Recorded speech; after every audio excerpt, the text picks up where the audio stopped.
TET पेपरफुटी प्रकरणाच्या निषेधार्थ पुण्यामध्ये काँग्रेसचं आंदोलन। महाराष्ट्र राज्य परीक्षा परिषद कार्यालयासमोर काँग्रेस कार्यकर्त्यांचं आंदोलन। हिंगोलीच्या औंढा नागनाथ या ठिकाणी टीईटी पेपरफुटी विरोधात ठाकरेंच्या सेनेचं आंदोलन। शिक्षण मंत्री दादा भुसे यांच्या प्रतिमेला जोडे मारत कार्यकर्त्यांकडून निषेध व्यक्त। भंडारामध्ये ठाकरेंच्या शिवसेनेचा जिल्हाधिकारी कार्यालयावरती मोर्चा। सरसकट कर्जमाफीची मागणी। भाजपकडून शेतकऱ्यांची फसवणूक होत असल्याचाही आरोप। नीट आणि टीईटी पेपरफुटी विरोधात भंडारामध्ये निदर्शनं। एआयएसएफ कडून केंद्रीय शिक्षण मंत्र्यांच्या राजीनाम्याची मागणी। पंढरपूरमध्ये उद्धव ठाकरेंच्या वक्तव्याविरोधात आंदोलन। शिंदेंमुळे फडणवीसांच्या अडचणी। उद्धव ठाकरेंचं वक्तव्य। उद्धव ठाकरे यांच्या वक्तव्याचा शिंदेंच्या सेनेकडून निषेध व्यक्त।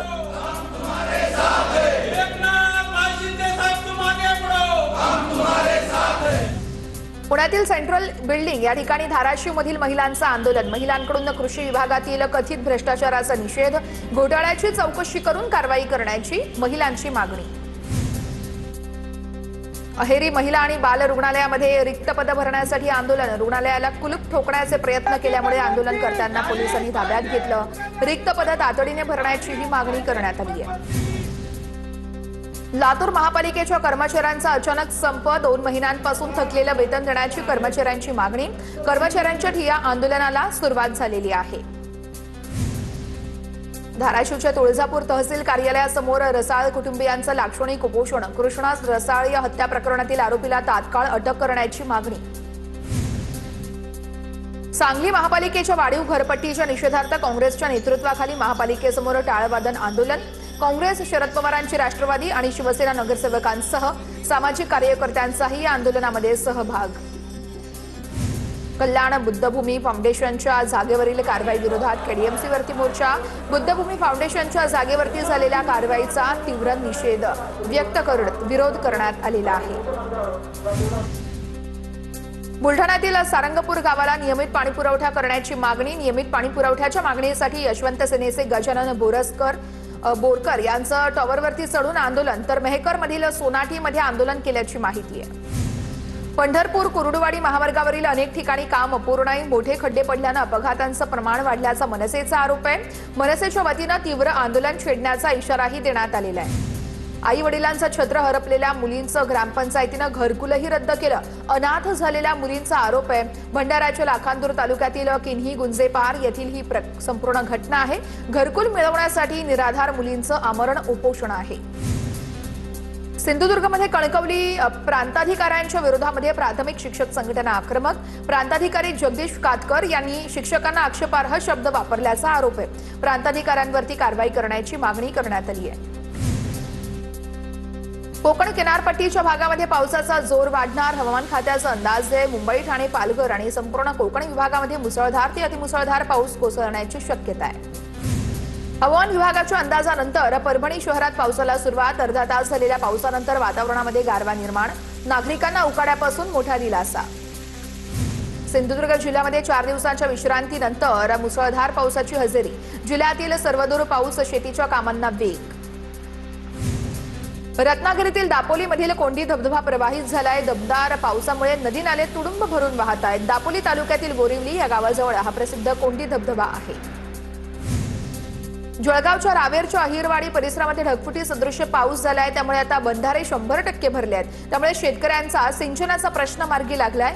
तर मुक्ताईनगरच्या करकी आणि अंतुर्ली परिसरात देखील दमदार पावसानं बंधारे ओसंडून वाहतानाचं चित्र आहे।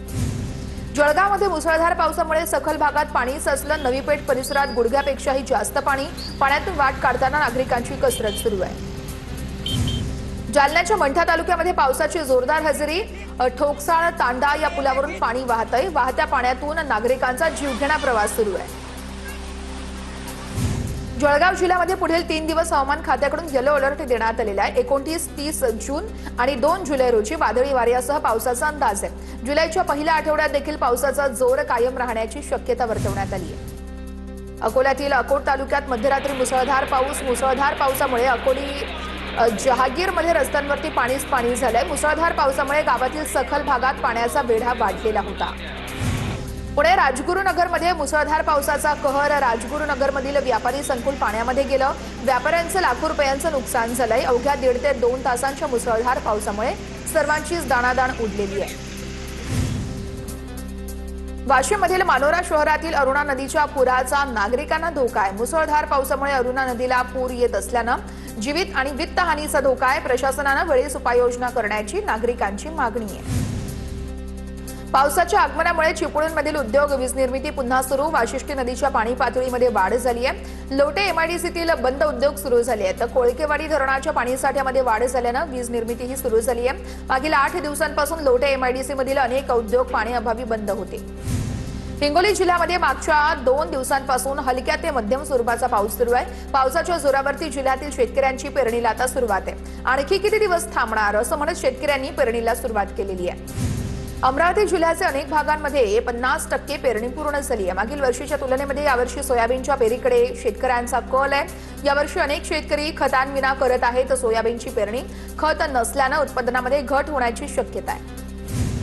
नागपूरच्या भिवापूरमध्ये वीज पडून बैल दगावल्यानं शेतकऱ्यावरती स्वतःच तिफन ओढण्याची वेळ आली आहे। भाजपचे नेते राजू पारवे यांनी शेतकऱ्याला बैल भेट दिलेला आहे। खांद्यावरती औत घेऊन पेरणी करतानाचा व्हिडिओ व्हायरल झाला होता। अहिल्यानगरच्या करंजी घाटात कोसळलेला दरड अद्यापही बाजूला केलेला नाही। मागील 10 महिन्यांपासून हीच या ठिकाणी स्थिती आहे। प्रशासनाचे याकडे दुर्लक्ष होत असल्याचं समोर आलेलं आहे। दरडीमुळे वाहन चालकांना नाहक त्रासाला सामोरं जावं लागतंय।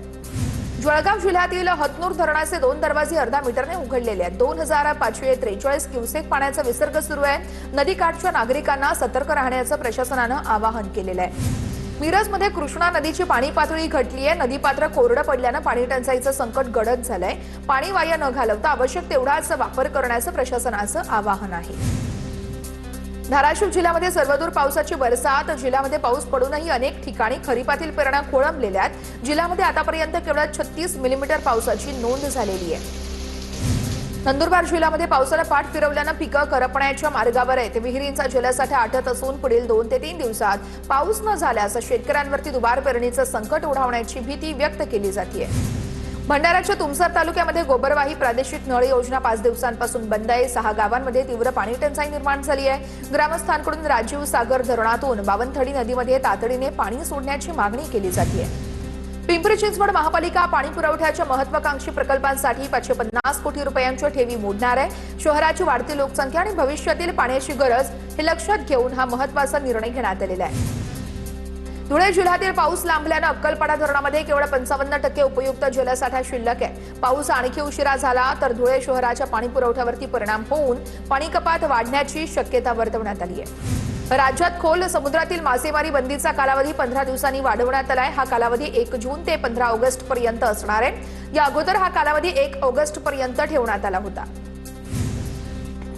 चंद्रपूर जिल्ह्यामध्ये 82 कोटींचे धान चुकारे जमा होणार आहेत। 11,028 शेतकरी लाभार्थी आहेत। खरीप पेरणीसाठी पैशांची चिंता मिटणार आहे। चुकारे थेट त्यांच्या बँक खात्यावरती जमा होणार आहेत। गोंदिया जिल्ह्यामध्ये युरियाचा 9,000 मेट्रिक टन साठा आहे। जिल्ह्यामध्ये खतटंचाई नसल्याचा कृषी विभागाचा दावा आहे। खरीपपूर्व खतांचं नियोजन पूर्ण झाले। जिल्ह्यासाठी 74,000 मेट्रिक टन खत मंजूर झालेलं आहे।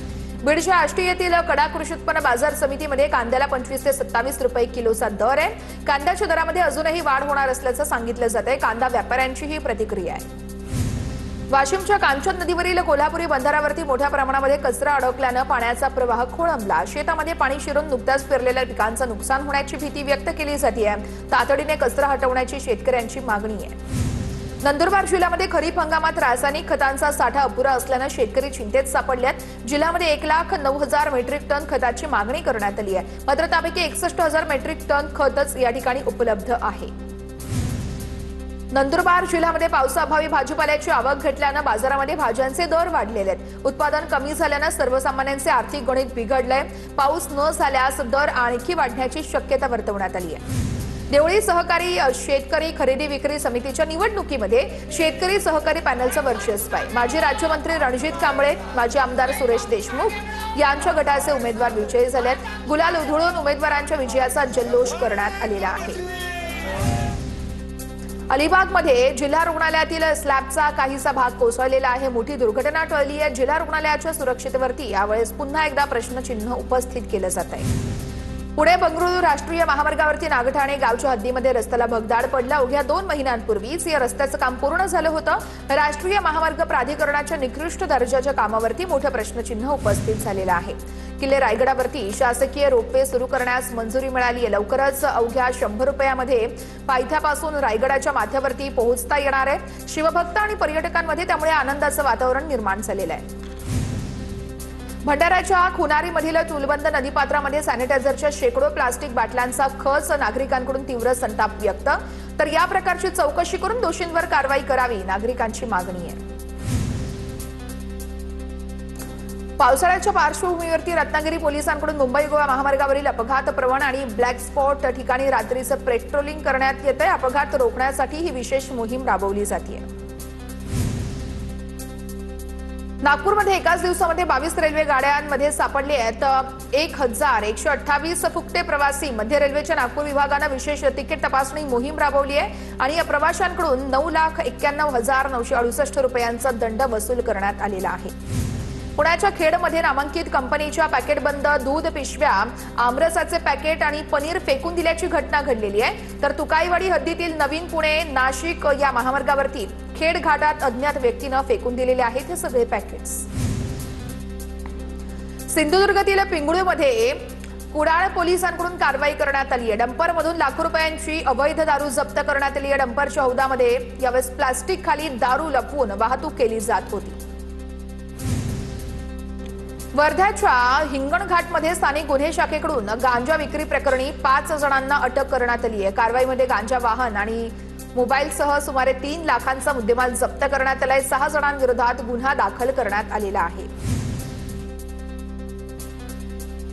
नाशिकच्या घटस्फोटित महिलेवरती जळगावमध्ये अत्याचार। जळगावच्या सागर पार्कजवळ भर दुपारी वर्दळीत वाहनांमध्ये अत्याचार। तर अत्याचार प्रकरणी रामानंदनगर पोलीस ठाण्यामध्ये धरणगावच्या सुनील मधुकर चौधरींवरती गुन्हा दाखल झालेला आहे। छत्रपती संभाजीनगरच्या राजीवनगर परिसरामध्ये किरकोळ वादातून हत्या, तरुणाची चाकू आणि विटांनी निर्घृण हत्या करण्यात आली। वेदांतनगर पोलिसांनी 12 तासात आरोपींना जेरबंद केले। दारूच्या नशेतून किरकोळ वाद झाल्यानं तरुणाची हत्या करण्यात आल्याचं समोर आलंय।